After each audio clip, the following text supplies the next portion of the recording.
What on guys, Commander here, and welcome to my spoiler-free review on Star Wars The Last Jedi. Now, as of recording this yesterday, I went to see Star Wars The Last Jedi, and I was absolutely stunned. And we're going to get into that in a second. So this is my spoiler-free review. I'm going to go see it again in 3D, because I watched it in 2D yesterday, in 3D in the next week or two, and then I will do a full spoiler review. So this is the spoiler-free review. Now, first of all, I absolutely love this film. It is absolutely insane. I love it. It's personally, in my personal opinion, it is the best Star Wars film since The Empire Strikes Back. You can't actually top The Empire Strikes Back, and if you do, it has to be an amazing film to top The Empire Strikes Back. But The Last Jedi was on par with The Empire Strikes Back. It's not as good and it's not better, but it is definitely up there with Empire. So first of all, the base film story. So the Last Jedi leaves off basically exactly where the Force carries on with exactly where the Force Awakens left off. And so the First Order is attacking the Resistance, and the Resistance has to try and escape from the First Order, and they're trying their best to escape. And then you've got Rey, who has gone to Ahch-To to try and find Luke and wants Luke to train her, and she's trying Luke, who is this old broken Jedi who doesn't see the point in the Jedi Order anymore, doesn't want to train her for the fear that she's going to turn to the dark side, much like Kylo Ren did. And Rey's trying to battle with him to convince him, I am better than Kylo Ren. Kylo Ren failed you, I will not. And to try and get Luke to train her so that if Luke won't fight the fight with the Resistance against the First Order, then she will. And then you've got these little sub things here, there, and everywhere. Then you've got the battle on Crate near the end, and then the end of the film. So that's the base story. I'm going to go into more detail on it when I do the spoiler review. Now, the reason why The Last Jedi was as good as it was because it, in my opinion, it's directed by Rian Johnson. Now, Rian Johnson is an amazing film director. I've seen a couple of his movies before, and they were absolutely insane. And as soon as I heard that Rian Johnson was making and directing The Last Jedi, I instantly knew this is going to be good. I have really high expectations. I went into the film with high expectations, and I came out thinking my expectations were fulfilled and correct. And maybe even better than I actually originally thought it was going to be. Rian Johnson took every bit of the wronging that the Star Wars films prior to The Last Jedi came out with, whether it be the prequels, the originals, or The Force Awakens, and made sure that he didn't make those mistakes in The Last Jedi, and he sort of saw into the future to what he thought that the fans were going to say about The Last Jedi and such fiction as problems before the film came out. And if a director does that, then they've got a very, very, very special talent in film directing, so they can bring out movies such as this one, especially with Star Wars, where just recently with the prequels and The Force Awakens has had a lot of criticism for not having very good movies. So I personally think Rian Johnson's done an amazing job in the actual storytelling and the actual directing. The special effects were absolutely phenomenal, as they always are in Star Wars. It looks brilliant. The story was compelling. There were a few little bits in there that I thought was really unnecessary. There's there's about 3 stories going on at once. Actually, there's 4 stories. 2 of which actually intertwined. That's besides the point. That will go on in the spoiler review. But there's one story that was completely not necessary, and that was when Finn and Rose went to this cantina area to search for this person, and that is said to help the Resistance. Now, that entire chunk, when I watched it, I thought I saw it in trailers, and a lot of people said that they don't think that that scene is going to go down very well. And in my opinion, I agree that it never did. I think that that actual scene, well, no, it wasn't a scene, it's about, in total, about half an hour of the movie, was not necessary. The movie was 2.5 hours long, and I think that if you're gonna, I mean, again, if you're gonna have a 2.5 hour long movie, you can't have 2.5 hours long of everything that is interesting. You just can't. But in my opinion, that half an hour, if that was taken out and or shortened, it wouldn't have changed how the story actually went. It would have just made the film slightly shorter. So that bit I really didn't like at all, because I didn't think it was very, like, interesting. Something else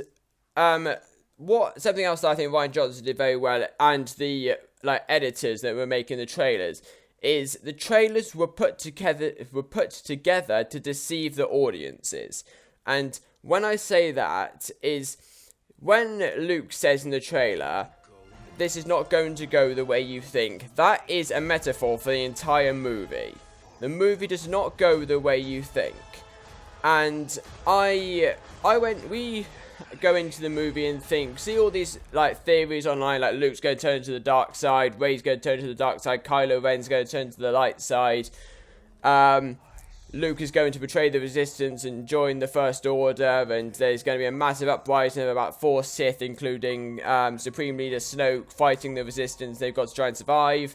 That's what the trailers make you think, and not that everything in the trailers is actually false, because some bits are true, but how they're put together is not how they are actually put together in the film. And they're made for us to think that, oh, wait a minute, this is actually something that, we actually think this happens, but in fact, these two bits are not very close to each other as far as the film is concerned. So one bit's at the start, one bit's right at the end. So it's there to deceive us, put ideas in our head that are actually not there at all, and they've got no relevance to the story because it doesn't actually happen. And I think that's really, really good, because Rian Johnson and his editing crew made us go into the film and think, oh, this is going to be really, really good. Like, oh, Luke's going to turn to the dark side, and Rey's going to turn to the dark side, and whatnot. And, like, Kylo Ren's going to betray Supreme Leader Snoke.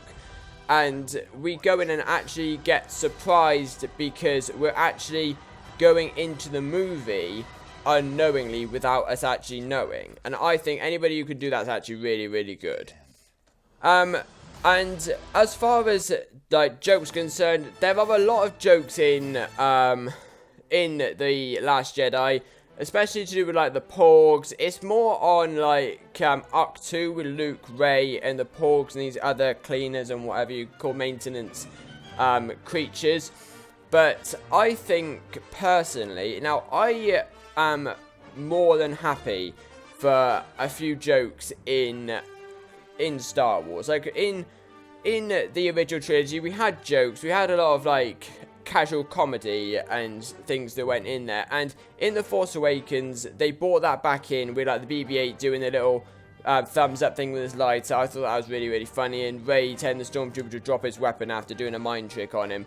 I thought that was really funny, and every single time I actually laughed quite, like, not loudly, but I laughed properly. Now, not saying that in The Last Jedi, some of the jokes I didn't have that reaction to, but some of the jokes I just sort of giggled and sniggered at, because I thought that they were funny, but I personally, looking back on them now, they were quite forced. And there was about 3 jokes going at one after the other at one point, in the same scene, doing the exact same thing over and over and over again. And by the first time, it was funny. The second time, it was alright. It's still a bit, like, I sniggered a little bit. And the third time that they did it directly after that, I just thought it's not funny anymore. And I think if you want to do a joke, you can only do it twice at maximum if it's the same joke. So, yes, jokes are in the Star Wars film, and I think that they're really funny, but I think at some points they were quite forced. Now, The Last Jedi, and there's 2 things. Answers a number of questions. There were some questions that it didn't answer, but some questions that it answers are like, oh, who are Rey's parents, and what's Luke doing on Arc 2, and what actually happened when Luke's Jedi Temple burnt down, and why Kylo Ren actually turned to the dark side initially and why he hates Luke Skywalker so much. That sort of stuff comes back to the deceiving thing from The Force Awakens as well. That it actually gives you an insight, me personally, that the characters are not who you thought they were. Luke is a lot more darker. He's a hermit, more like Obi-Wan Kenobi was back on Tatooine, but not as broken. Living on an island on Arc 2, just wanting to die, basically, because he's that depressed. And you sort of see that the characters are not who you originally thought them to be in The Force Awakens. Like, you would think, oh, Kylo Ren killed all of Luke's students, then burnt down his Jedi Temple, Luke's gone into exile because he wants to hide. The reason why he went to hide and why Kylo Ren burnt down his temple becomes a lot more apparent, and your mindset sort of changes, or at least mine does anyway. And as well as answering questions, the end of The Force Awakens sort of brings up a lot more questions. Now, I'm not going to say what the questions are because this is a spoiler-free review, and I can't remember for the life of me in detail again because I gotta go see the movie again. But I personally think that the questions that needed to be answered were not so needed to be answered that it's going to keep theorists going for the next 2 years, in my opinion. Like, most of it had been answered. Like, some things that by the end of the film, you think, okay, why is this going to happen? How is this going to happen? What's going to happen here, here, here, and here? But then you think, but what is going to happen here? Or does it really matter? But there's not anything that's going to keep theorists chatting. There's a couple of things, but there's not a lot of things that's going to keep theorists chatting for the next 2 years. So I think it does ask questions, but they're not major questions like, oh, who's Rey's parents and who's Supreme Leader Snoke and that sort of stuff. So that's all we've got time for in this review here. This is sort of I did this format a little bit differently because it was a movie and not a game or mod review. So it's sort of a bit different for me to do it. This spoiler review will go out once I've seen the movie again in 3D, because I want to go see it in 3D, because I saw The Force Awakens in 3D and I was absolutely blown away by it. That was actually the first Star Wars movie I went to see in 3D. Didn't see Rogue One in 3D, unfortunately, but I really want to see The Last Jedi in 3D.